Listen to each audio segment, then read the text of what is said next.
Hello guys, welcome to JK study circle.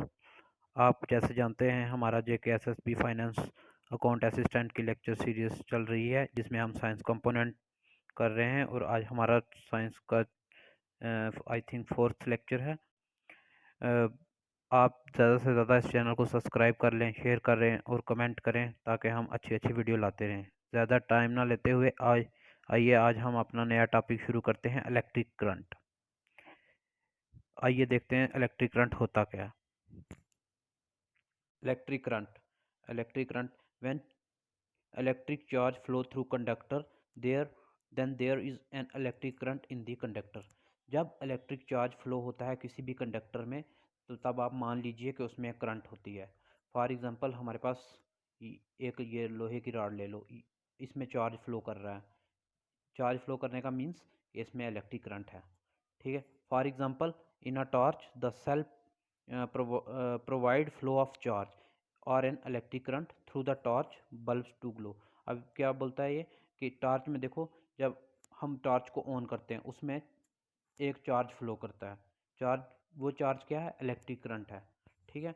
Electric current की definition क्या है, आइए वो देखते हैं। Electric current is defined as rate of flow of electric charge through conductor. Electric current की definition में ये है कि rate of flow of charge, कितना मतलब चार्ज उसमें फ्लो कर रहा है, कंडक्टर में कितना चार्ज फ्लो कर रहा है, उसे हम इलेक्ट्रिक करंट कहते हैं। और इलेक्ट्रिक करंट को हम इस तरीके से भी डिफाइन कर सकते हैं, electric current is equal to charge upon time. कितना चार्ज पर यूनिट टाइम उसमें फ्लो कर रहा है, इसे हम इलेक्ट्रिक करंट बोलते हैं। नेक्स्ट, अब देखिए SI unit of electric current. SI unit of electric current क्या होते हैं? एम्पेयर होते हैं। ये एम्पेयर किसने दिया था? ये फ्रेंच साइंटिस्ट थे, एंड्रे मैरी एम्पेयर। उन्होंने ये एम्पेयर वर्ड दिया था। एम्पेयर जो है ये इलेक्ट्रिक करंट जो है ये स्केलर क्वांटिटी है। स्केलर और वेक्टर क्वांटिटी हम अलग से करेंगे जब हम चैप्टर शुरू करेंगे न्यूटन लॉज ऑफ मोशन, जिसमें फोर्स वगैरह हैं, तब हम डिटेल में पढ़ेंगे स्केलर क्वांटिटी और वेक्टर क्वांटिटी क्या होता है।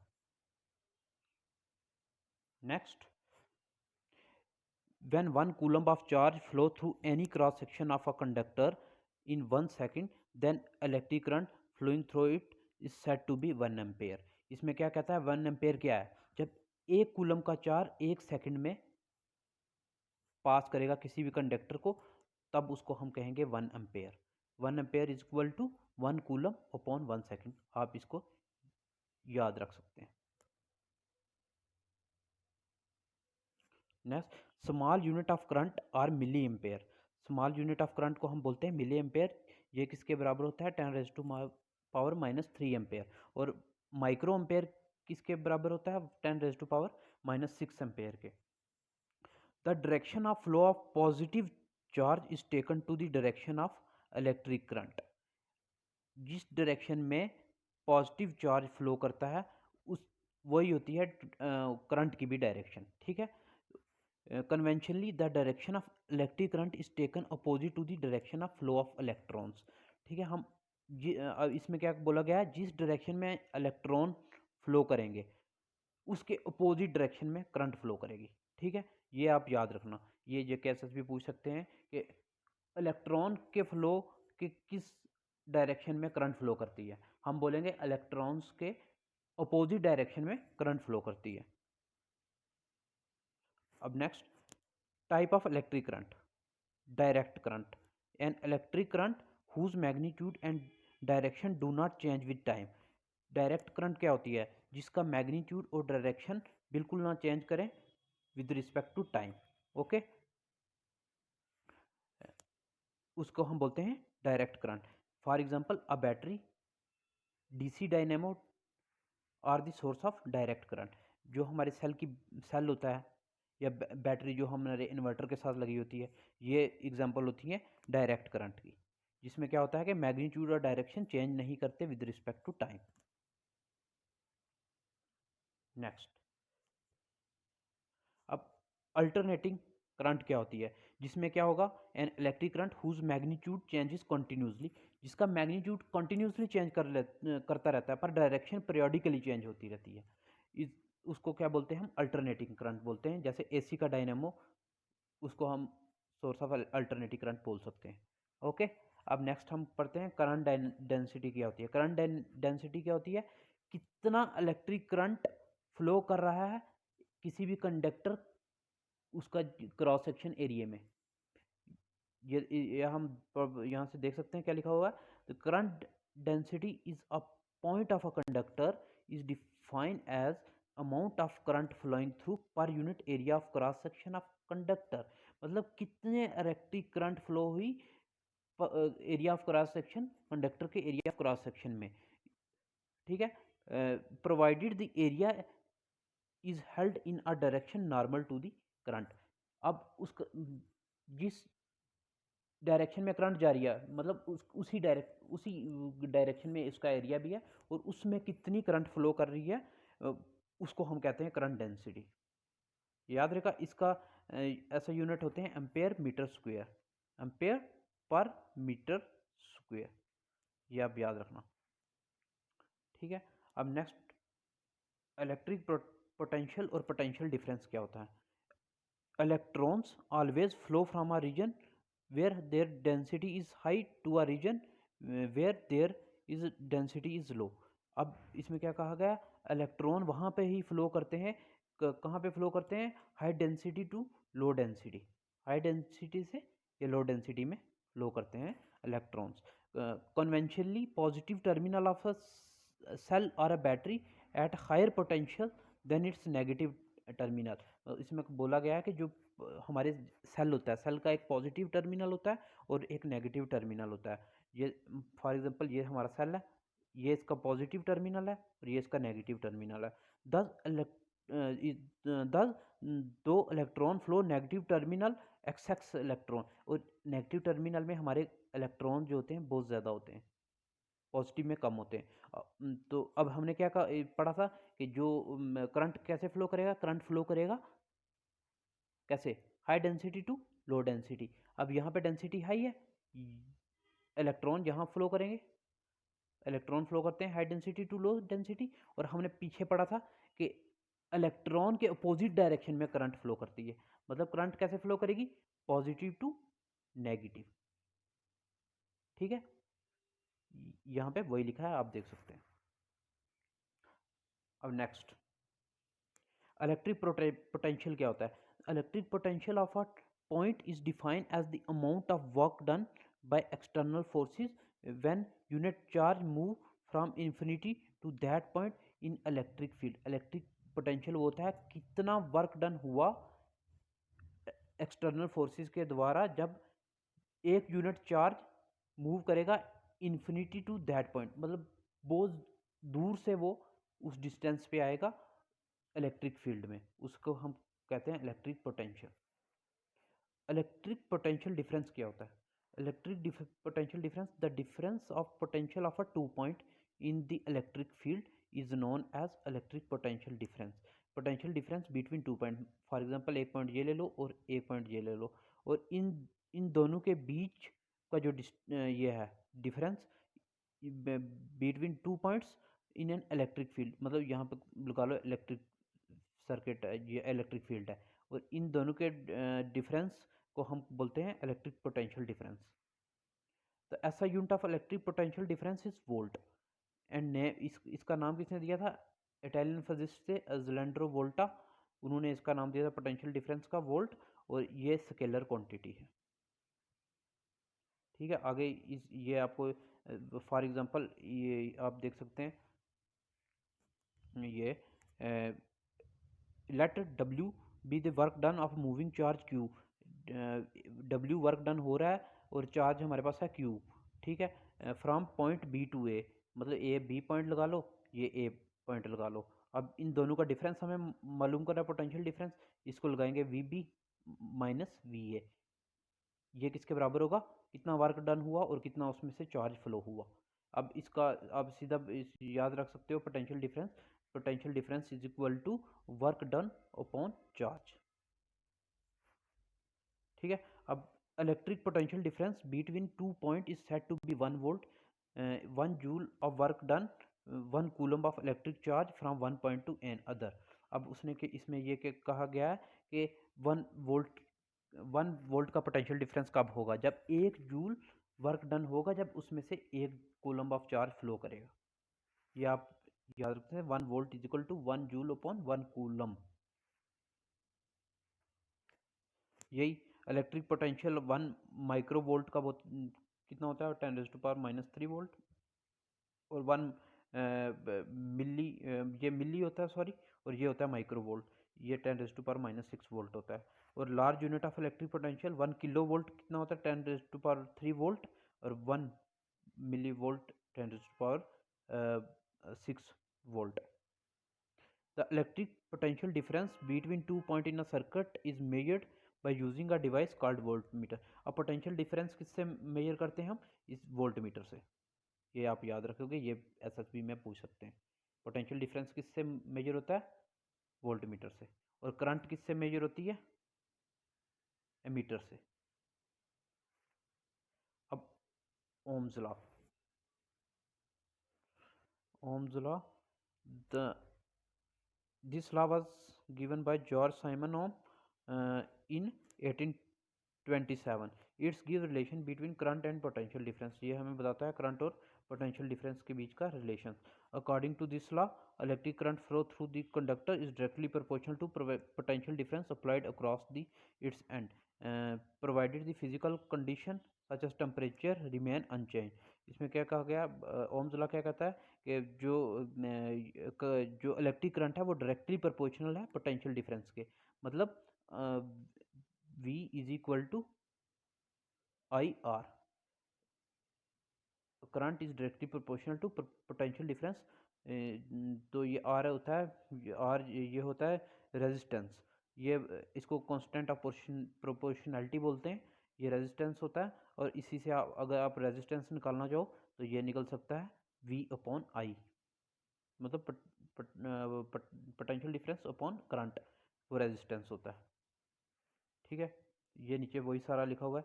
अब इसमें एक चीज़ देखने वाली है, the conductor which obey Ohm's law, उनको ओमिक कंडक्टर बोलते हैं, और जो ओबे नहीं करते उनको नॉन ओमिक कंडक्टर बोलते हैं।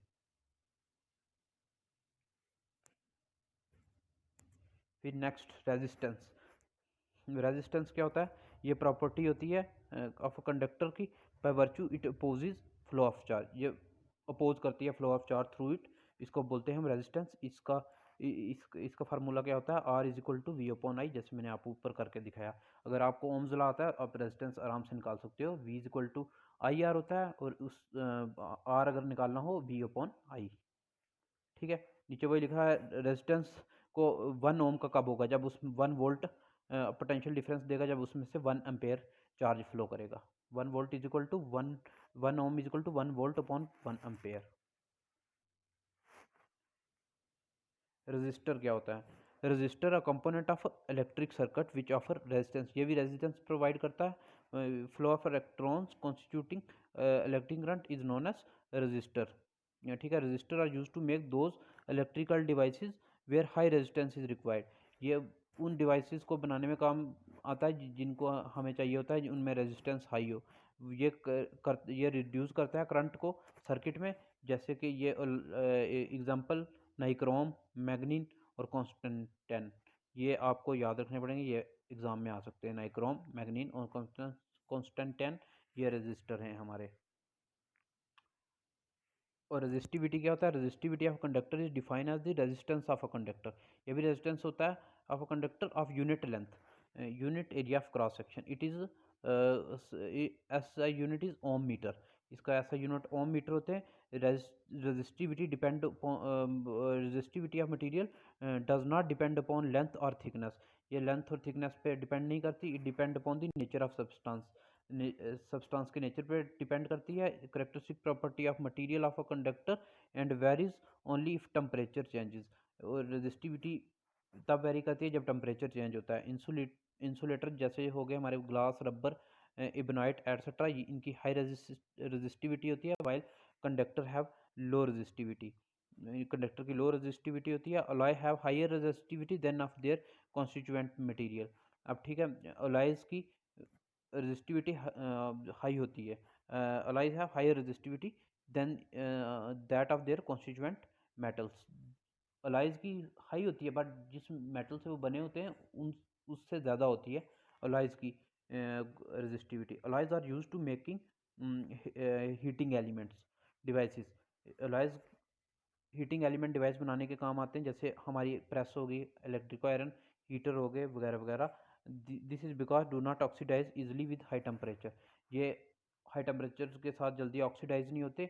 The high resistivity of alloys is the dissipation of electric energy in the form of heat. ये अपनी मतलब इलेक्ट्रिक एनर्जी को लॉस कर देते हैं एज अ हीट एनर्जी में। ठीक है, अब factor of on which resistance of conductor depend। Resistance of conductor किस चीज़ पे डिपेंड करते हैं? Length of conductor. Length of conductor इसका क्या है? Resistance of conductor is directly proportional to its length. अगर जितनी अगर किसी वायर की लेंथ ज़्यादा है, उसी उसका रेजिस्टेंस भी उतना ज़्यादा होगा।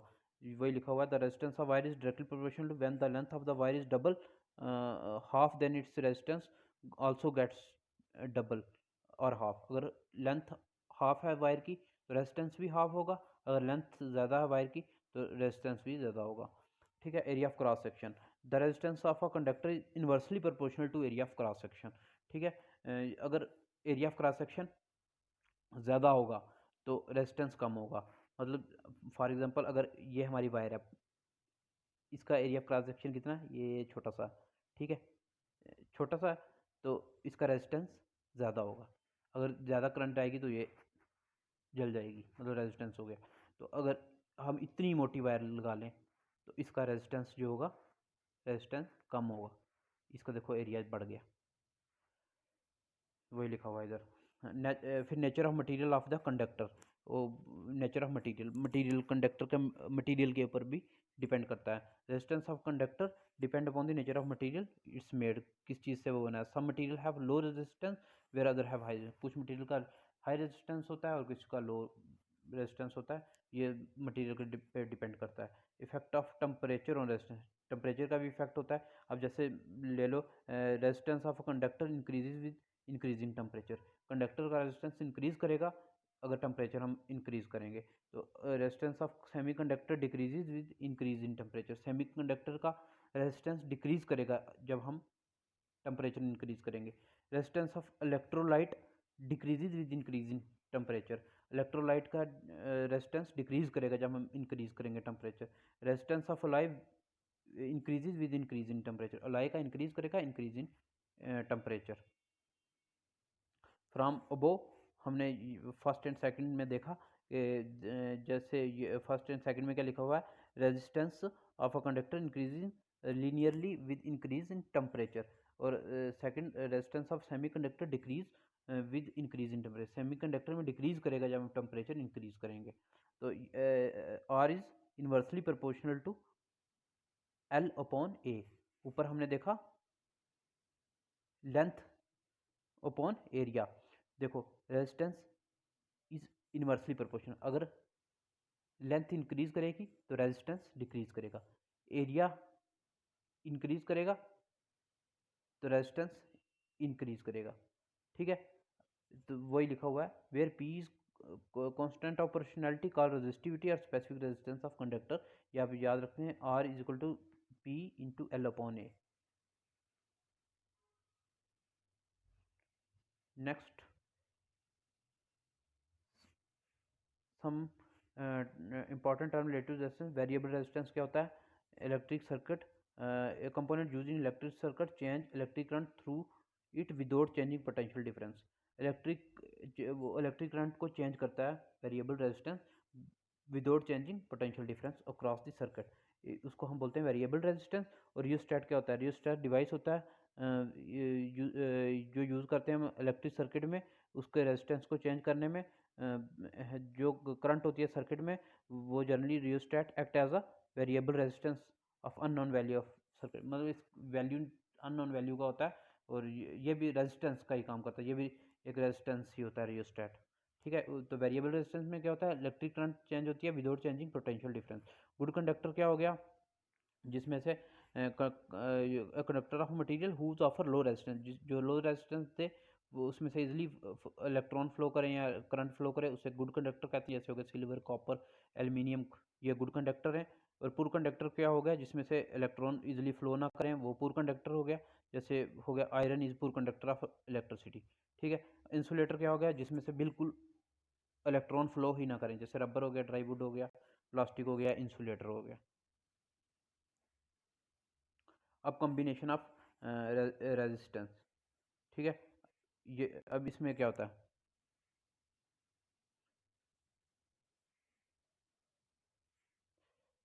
एक सेकेंड, कॉम्बिनेशन ऑफ रेजिस्टेंस, इसमें क्या होता है, रेजिस्टेंस कितने टाइप के होते हैं। रेजिस्टेंस हमारे दो टाइप के होते हैं, एक सीरीज में होता है और एक पैरेलल में होता है। और सीरीज में कैसे होता है, ये आप देख सकते हैं, डायग्राम में देख सकते हैं। इस तरीके से हम रेजिस्टेंस लगाते हैं और इसका रेजिस्टेंस कैसे मेजर करते हैं, जब हम इन तीनों का प्लस करके जो आता है, ये हमारा टोटल रेजिस्टेंस होता है, ठीक है, जो ये सीरीज में होते हैं।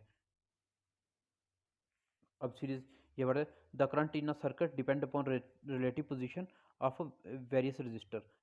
करंट डिपेंड करती है इन सभी रजिस्टर के ऊपर, कितनी करंट फ्लो, कितना रेजिस्टेंस है। तो the voltage across any resistor is directly proportional to resistance.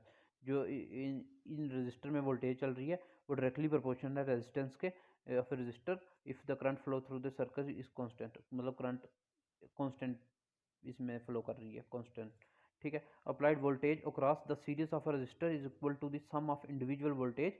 वही मैंने बताया कि टोटल रेजिस्टेंस कैसे निकालेंगे, इन तीनों को रेजिस्टेंस हम प्लस कर देंगे। Total resistance series is more greater than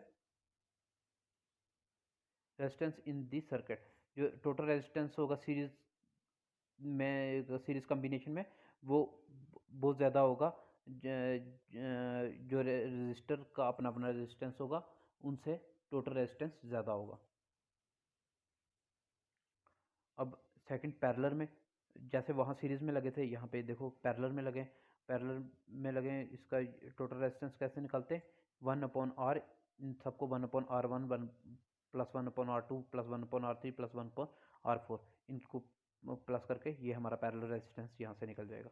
ये आप देख सकते हैं, ये मैं PDF प्रोवाइड कर दूंगा टेलीग्राम चैनल पे, आप वहाँ जाके देख सकते हैं, ठीक है। कंडक्टेंस क्या होता है, कंडक्टेंस रेसिप्रोकल होता है रेजिस्टेंस का, इसका ऐसा यूनिट होता है ohm inverse. Conductance is equal to reciprocal of resistance.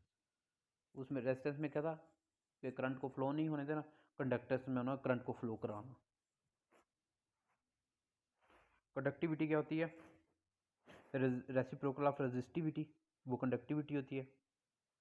resistivity of the material, the reciprocal resistivity of the material is of material of a conductor is called conductivity। इसका unit ohm inverse होता है, conductivity is equal to 1/resistivity। अब यहाँ से देख सकते हैं, the conductivity of conductor increases with increase in temperature and conductivity of semi conductor also increases with increase in temperature, while there is no such effect of temperature on resistivity of insulator. मतलब conductor में case में temperature increase करेगी, conductivity increase करेगी, semi conductor में temperature increase करेगी, conductivity increase करेगी, और insulator में ऐसा कुछ इफेक्ट नहीं होता। Conductivity of metal and alloy increases as they are cooled. जब कंडक्टिविटी में क्या होता है, मेटल और अलॉय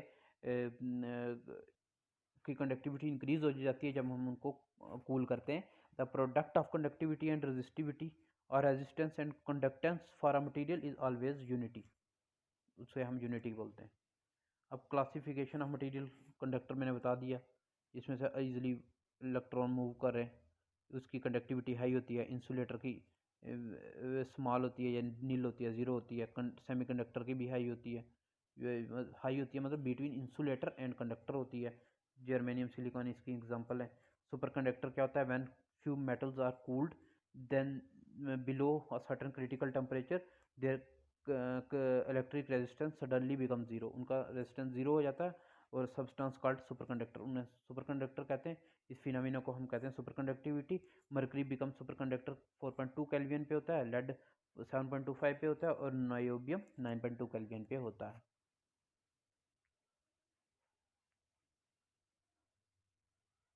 ठीक है। थर्मिस्टर क्या होता है?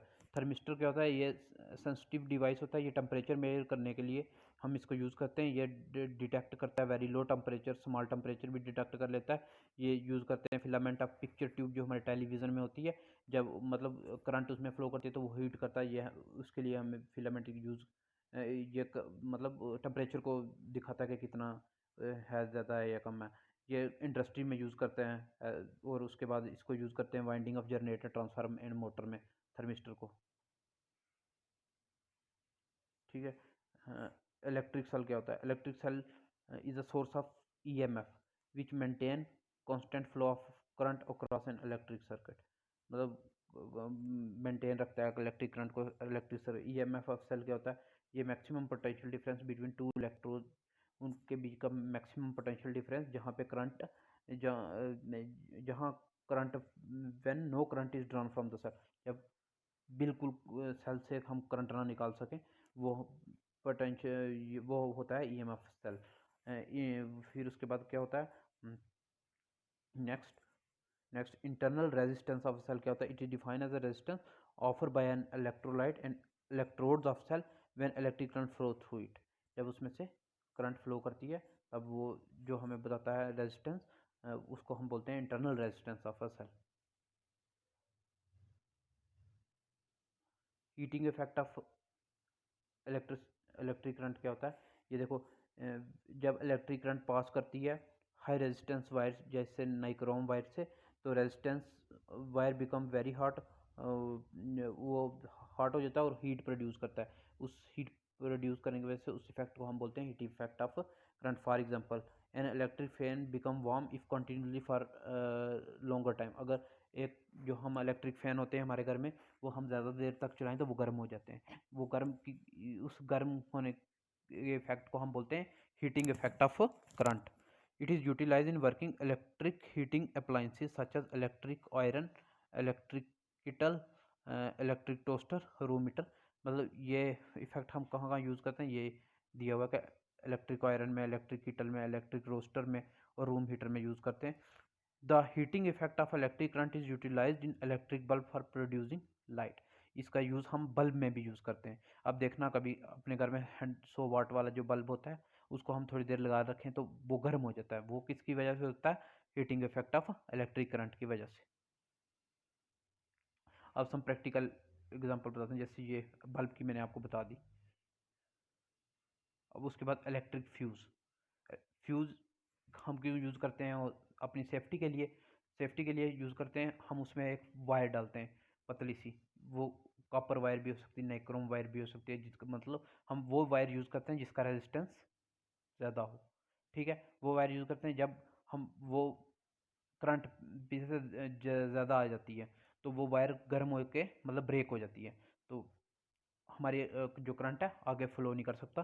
क्यों वो वहाँ से जल जाती है? क्योंकि उसमें हीट प्रोड्यूस होती है, हीट प्रोड्यूस होती है और उस वायर का जो मेल्टिंग पॉइंट होता है वो बिल्कुल कम होता है और वो जल्दी से मेल्ट हो जाती है और मतलब जल जाती है वहाँ से, और करंट को फ्लो होने नहीं देती। इस ये हमारे मतलब सेफ्टी के काम आती है। जैसे हमारे घर में बहुत सारे अप्लाइंसेस लगे होते हैं, उनको जलने का खतरा हो सकता है, इसलिए हम ये मतलब अपना रेजिस्टेंस यूज़ करते हैं जिसको फ्यूज़ बोलते हैं, हम एमसीबी। वो जल जाते हैं तो हमारे घर की मतलब सेफ्टी हो जाती है। अब इलेक्ट्रिक पावर क्या होता है? इलेक्ट्रिक पावर होता है electric energy consumed in a circuit per unit time. उसको हम बोलते हैं इलेक्ट्रिक पावर। ये लिखा हुआ है, it is defined as the amount of electric energy consumed in a circuit per unit time. उसको बोलते हैं power, electric power. The SI unit of power is watt. अब इलेक्ट्रिक पावर 1 वाट की कब होगी? जब 1 ampere of current flow through a circuit 1 volt का potential difference देगा। 1 watt is equal to 1 volt into 1 ampere. अब ये इलेक्ट्रिक सेल, इसका सिंबल ऐसे होता है। जब बैटरी कम्बिनेशन हम दो या दो से ज़्यादा बैटरी यूज़ करें, उसका ये सिंबल होता है। जब स्विच ऑन का ये सिंबल होता है, स्विच ऑफ का ये सिंबल होता है। नॉन टचिंग वायर्स, मतलब जहाँ पे कॉशंस लिखे होते हैं कि इनको टच नहीं करना, उनका सिंबल ये होते हैं। इलेक्ट्रिक बल्ब का सिंबल ये होता है। रजिस्टर का सिंबल ये होता है। वेरिएबल रेजिस्टेंस रियोस्टेट का सिंबल ये होता है। मीटर का सिंबल ये होता है और वोल्ट मीटर का सिंबल ये होता है। ये देख सकते हैं। अब नेक्स्ट टॉपिक हमारा फ्लोरोसेंट ट्यूब। फ्लोरोसेंट ट्यूब क्या होती है? फ्लोरोसेंट ट्यूब, ये इसमें होते हैं मर्करी वेपर होते हैं, मर्करी वेपर होते हैं लो प्रेशर पे, विच एमिट्स इनविजिबल अल्ट्रावायलेट रेज। ये मतलब इमिट करती हैं ultraviolet rays when tube is switch on, जब हम स्विच ऑन करते हैं। और इस ट्यूब में क्या होता है, मर्करी के वेपर्स होते हैं और ये इमिट करते हैं अल्ट्रावायलेट रेज। और ये अल्ट्रावायलेट रे क्या करती हैं, ये फ्लोरोसेंट कोटिंग होती है इनसाइड ट्यूब के अंदर, फ्लोरोसेंट कोटिंग की होती है, ये उस पर जाके पड़ती हैं और ये हमें लाइट दिखाती है, एमिट्स लाइट करती है वो fluorescent tube. Since there is a little amount of heat is produce in a tube, और उसमें से थोड़ी सी हीट भी प्रोड्यूस होती है। Most of electric energy is converted into light energy. उसमें क्या प्रोसेस होता है, वो जो इलेक्ट्रिक एनर्जी होती है वो लाइट एनर्जी में कन्वर्ट हो जाती है। और ये ट्यूब जो होती हैं ये चीपर होती हैं और बहुत एफिशिएंट होती हैं। और ये कम्पैक्ट फ्लोरोसेंट लैंप क्या होती हैं, ये मिक्सचर होते हैं फ्लोरोसेंट ट्यूब का, वर्क ऑन सेम प्रिंसिपल, मतलब उसी सेम प्रिंसिपल पे वर्क करती हैं। ये 4 to 6 time more efficient then incandescent bulb, मतलब 4 से 6 गुना ज़्यादा जो हम सिंपल बल्ब यूज़ करते हैं उनसे ज़्यादा ये मतलब पावरफुल होती हैं। That's why one can buy 15 watt fluorescent lamp produce same amount of light of 6 watt incandescent bulb. जितना हम 6 वाट बल्ब से लाइट प्रोड्यूस करते हैं जो सिंपल बल्ब है, इतना हमें 15 वाट की फ्लोरोसेंट ट्यूब भी हमें इतनी ही लाइट प्रोवाइड करा देती है। Although initial cost of CFL is more, शुरुआत में तो CFL की कॉस्ट बहुत ज़्यादा थी। In lasting 15 times longer than that of other bulbs, fluorescent lamp contain mercury which is hazardous substance. इसमें मर्करी होता है, ये बहुत खतरनाक होता है। ठीक है, अब क्या होता है, जैसे मैं आपको सिंपल प्रोसेस, ये हमारा फ्लोरोसेंट ट्यूब लगा लो, इसके अंदर ये कोटिंग की होती है। ठीक है, ये आप मान लीजिए इस पे अंदर हमने कोटिंग की होती है, फ्लोरोसेंट कोटिंग जिसे हम बोलते हैं। और ये क्या करता है, ये यहाँ से हमारे ये UV रेज पड़ती हैं इस पे और ये हमें एमिट करता है लाइट, फ्लोरोसेंट ट्यूब। ठीक है, इसका ये प्रोसेस होता है। अब नेक्स्ट, अल्टरनेटिंग करंट क्या होता है? It is the current varies magnitude continuously very करता रहता है उसका magnitude, and changes direction alternating and periodically. The alternating current changes continuously between 0 and maximum value and flow in one direction in the first half cycle and in opposite direction in the next half cycle. In our country, domestic power supply is AC. जो हमारी power supply आती है वो AC आती है। ठीक है, ये होता है AC। बस इतना ही था आपके इसमें सिलेबस में इलेक्ट्रिक करंट के बारे में। अब हमारा रह गया पावर और I think electric current, power और एक और टॉपिक था, मैं देख लूँगा सिलेबस में कौन सा टॉपिक था और उसकी वीडियो में मैं जल्दी से जल्दी लेके आऊँगा। मतलब कल कल आ जाएगी उसकी वीडियो भी। तो आप तब तक इसी को देखिए। और इसके मैं जो नोट्स हैं वो मैं अपने टेलीग्राम चैनल पे अपलोड कर दूंगा, आप वहाँ से डाउनलोड करके आराम से पढ़ सकते हैं। तो हाँ, आप प्लीज़ ज़्यादा से ज़्यादा सब्सक्राइब करें, शेयर करें और अच्छे अच्छे कमेंट करें ताकि हमें मोटिवेशन मिल सके और हम आपके लिए ऐसी अच्छी वीडियो लाते रहें। ठीक है, तब तक के लिए thank you, bye, take care.